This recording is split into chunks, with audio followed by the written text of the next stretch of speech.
시편 26편 8절 여호와여 내가 주께서 계신 집과 주의 영광이 머무는 곳을 사랑하오니. 지난주에 우리가 다윗의 그 태도, 다윗의 그 마음에 대해서 나눴습니다. 그런데 오늘은 좀 더 그것을 구체적으로 한번 좀 가보고 싶어요. 그래서 다윗의 태도, 다윗의 마음보다도 드웰링 플레이스라는 제목으로 하나님이 거하시는 장소가 어떤 것인가에 대해서 조금 더 한번 살펴보려고 합니다. 시편 27편 4절 말씀, 내가 여호와께 바라는 한 가지 일 그것을 구하리니 곧 내가 내 평생에 여호와의 집에 살면서 여호와의 아름다움을 바라보며 그의 성전에서 사모하는 그것이라.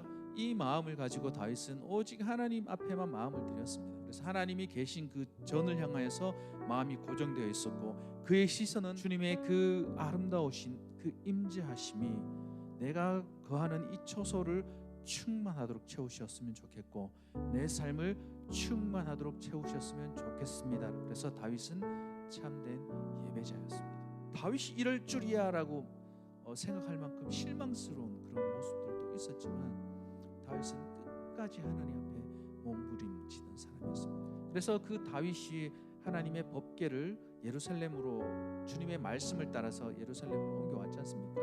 근데 예루살렘이라는 곳은요, 정확하게 그 히브리적인 어원을 따지자면 샬롬, 예루샬롬이죠. 그래서 평화의 성읍이라는 그런 의미를 가지고 있는데요. 그렇지만 그 평화의 성읍이라는 의미를 가지고 있어도 성경에서 계속해서 이 예루살렘을 향해서 일컫는 말들이 있습니다. 예루살렘 성은 어떤 말들로 일컬어졌냐면요, 시편에서는 하나님의 성읍, 하나님의 도성, 시온성, 그리고 거룩한 산으로 불려졌습니다. 그리고 예레미야서 3장 17절에서는 하나님의 보좌라고 일컬어질 것이다 라고 기록되어져 있습니다. 한마디로 하나님의 드웰링 플레이스였던 것이죠. 그런데 그 처소에 무엇이 없었냐면 하나님의 언약궤가 없었던 것이죠. 그래서 이 다윗은 그 언약궤를 가지고 왔습니다. 그 가지고 왔는데, 언약궤는 하나님의 임재의 상징이라고 했잖아요, 맞죠? 왜 하나님의 임재의 상징이냐면 약속입니다. 약속. 그 약속은 어디서 이루어졌냐면 출애굽기 19장에서 하나님께서 이스라엘 백성과 또 하나님 사이에 언약을 맺으신 것이 그 언약입니다. 커버넌트. 그래서 하나님이 거하시는 그곳에 하나님의 언약이 있기 때문에 하나님께서 이제는 너희들을 다스리시는 그 왕으로서 서시겠다라는 것이 선포되었던 것이죠.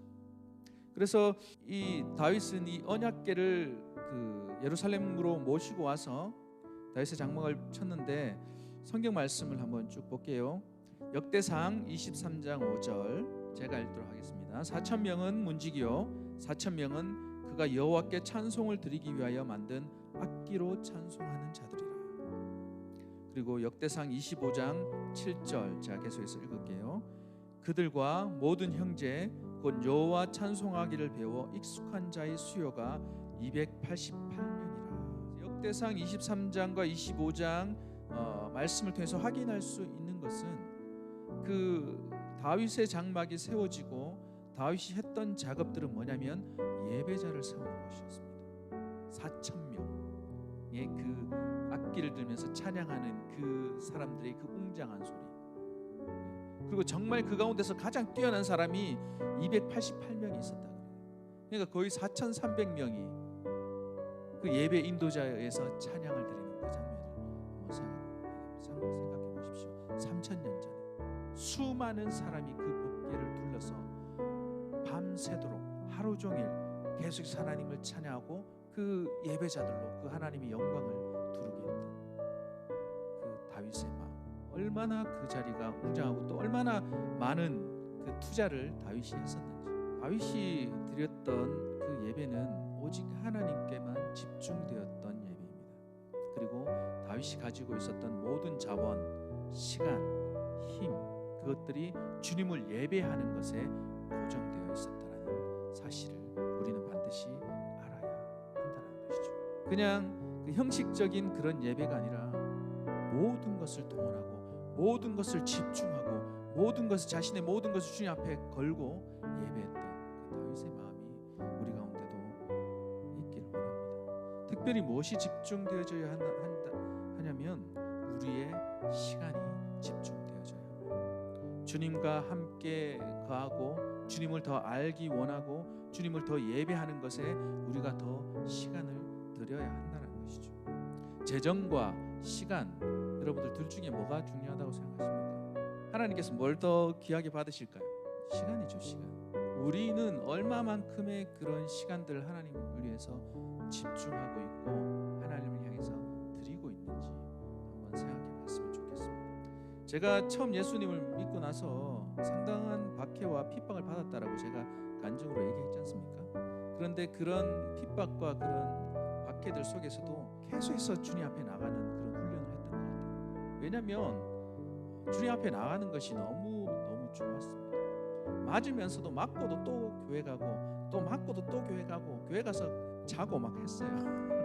그런데 놀라운 사실은요, 제가 계속해서 주님 앞에 나아갈 때요, 주님은 저를 보시고 저를 만나 주셨더라는 사실이에요. 좀 전에 부장집사님도 주님을 만났을 때 그 감격이 있었다고 말씀하셨지 않습니까? 눈물이 흐르고 그런 감격함, 회심, 이 제 삶 가운데도 있었다는 것입니다. 여러분들 주님 앞에 시간을 집중하십시오.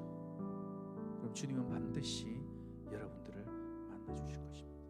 그리고 계속해서 말씀하시는 것이 하나님의 성령이 너희 안에 계시는 것을 알지 못하느냐고 했는데, 성령은 하나님의 주님의 언약을 따라서 오시는 분이십니다. 주님의 말씀을 따라서 임재하시는 분이 성령님이세요. 하나님의 언약궤를 대면하시는 것이죠. 그래서 예루살렘에 다윗의 언약궤가 옮겨졌다라는 것은요, 예루살렘인 우리 가운데 주의 성령께서 임재하신다라는 말로 우리가 해석할 수 있다라는 것입니다.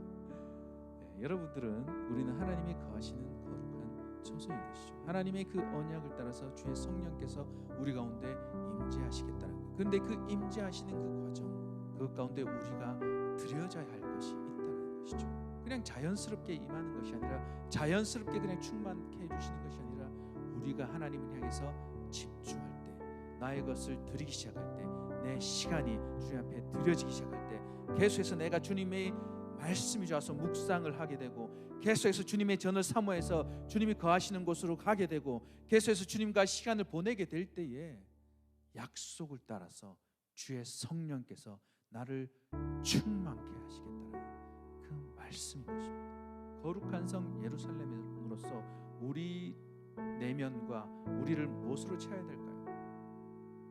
예배로 채워야 한다는 것이죠. 계속해서 주님 앞에 포커스를 맞추고 계속해서 주님을 사모하는 그 마음이 우리들 가운데 있어야 할 것입니다. 혹시 내 주위 환경이 예배하는 환경이 아니다라면 내 주위 환경을 변화시킬 필요성이 있는 것이죠. 우리가 분주함 가운데 우리 자신을 계속해서 허락하기 시작하면요, 분주함은 끝없이 우리를 추적할 것입니다. 끊임없이 우리를 어택하는 것이죠. 그런데 우리가 순위를 바꿔서요, 바쁨에도 불구하고 내가 예배로 내 마음을 채우고 예배로 내 삶을 채우기 시작한다면 주님의 성령께서 강력하게 우리 삶을 이끌어가기 시작하실 것입니다. 그래서 저는 우리 청년 느헤미야 공동체 한 명 한 명이 주님께서 거하시는 강력한 듀얼링 플레이스가 되었으면 좋겠어요. 그래서 그 거룩한 처소들이, 거룩한 집, 거룩한 그 예루살렘들이 이 자리를 가득 채우게 되고, 하나님 하면 감격하고 그 뜨거운 마음으로 하나님을 예배하게 되는 그 시간을 저는 너무나 꿈을 꾸고 있는 것이죠. 여러분들 그러한 예배에 대한 사모함이 생기십니까? 그런 갈증이 있으십니까? 그 갈급함이 있습니까? 내가 하나님을 향해서 갈급함으로 목말라서 부르짖어 본 적은 언제지?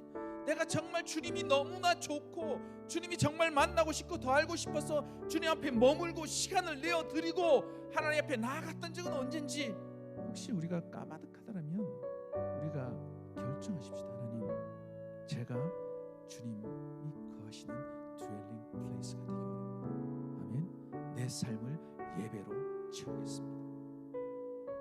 내 삶을 찬양으로 채우겠습니다. 하나님, 약속하신 말씀을 따라 임하여 주시옵소서. 그러한 갈급함, 그러한 우리 공동체가 되었으면 좋겠습니다.